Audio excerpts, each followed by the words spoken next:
Hello everyone, welcome back to the channel.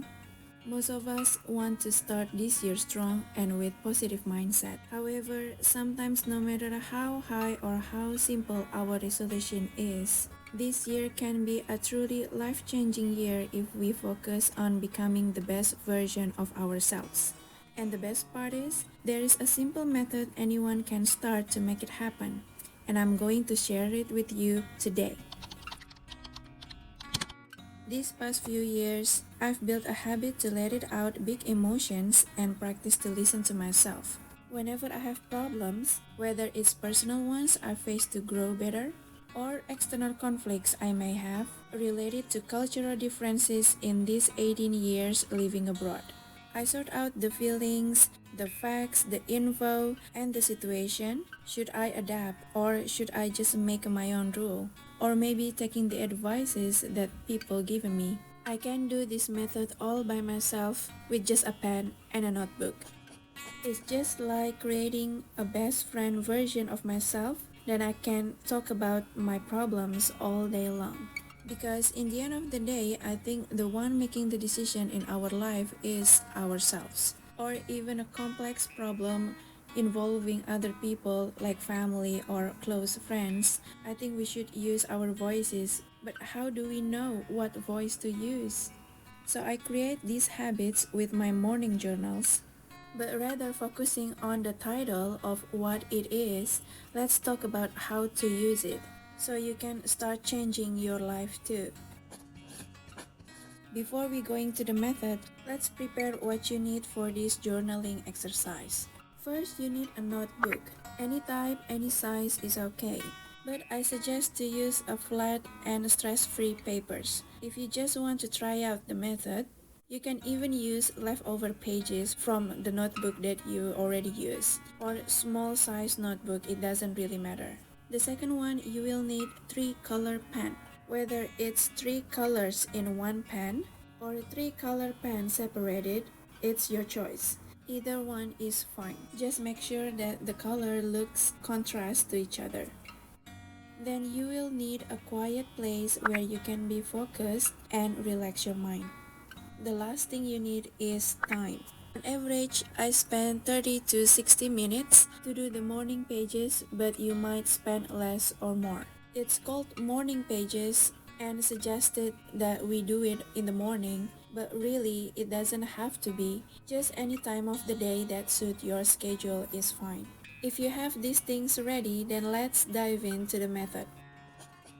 This morning page method is inspired first from the book The Artist's Way by Julia Cameron, then it got adapted with the other author and became well known in Japanese public too with the title Yaritakatta Koto wo Yarinasai, then got made into a series of content by one of my favorite Japanese journaling YouTube channel, Oki Haruna-san, and that's how I found this method and adapted again with my own style.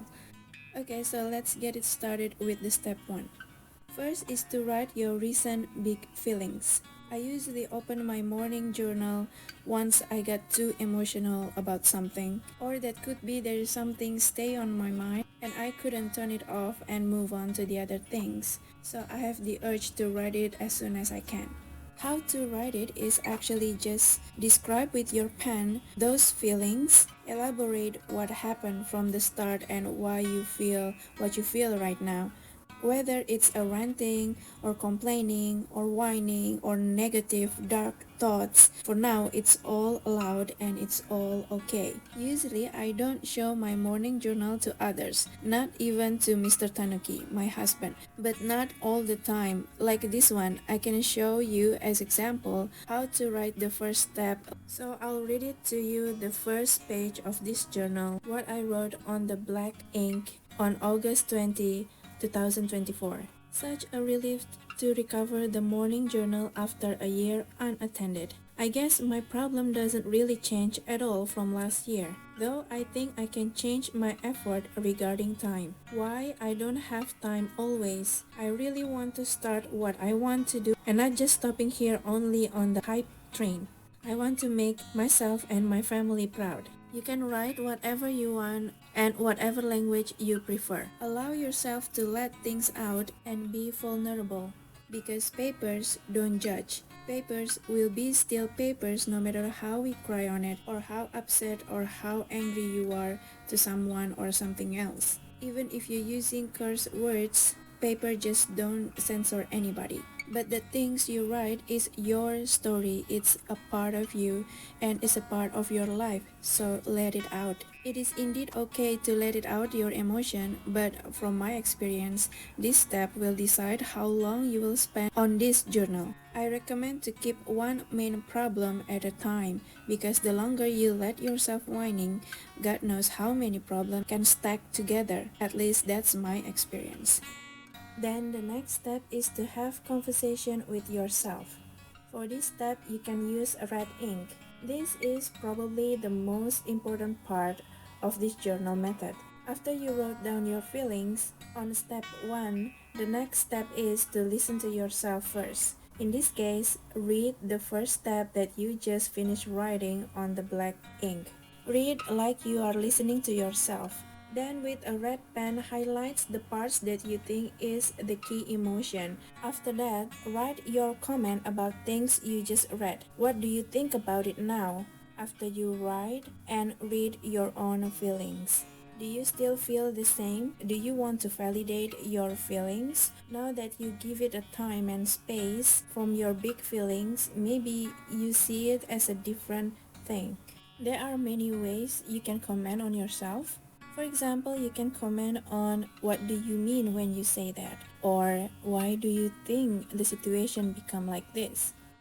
On the first step, the passage on the left with the black ink, I noticed that unconsciously I spend too much time on screen time rather than doing something productive. Even though I wake up earlier around 5 a.m., I still cannot do anything significant. With the red ink, I highlight the screen time and commented myself like I've always known it but not willing to change anything about it. And it's tragic because it took me effort just to wake up early. That's just a small example of step 2. You will get better the more you practice to listen and to comment on yourself. But no matter what part of you come out in the comment section, there is no wrong or right how to comment on yourself. Knowing what you feel and understanding your feeling, I think, is important. Whether you feel that you are too rough on yourself or maybe the other way around, let's just accept it for now. In the end, this characteristic is part of you too.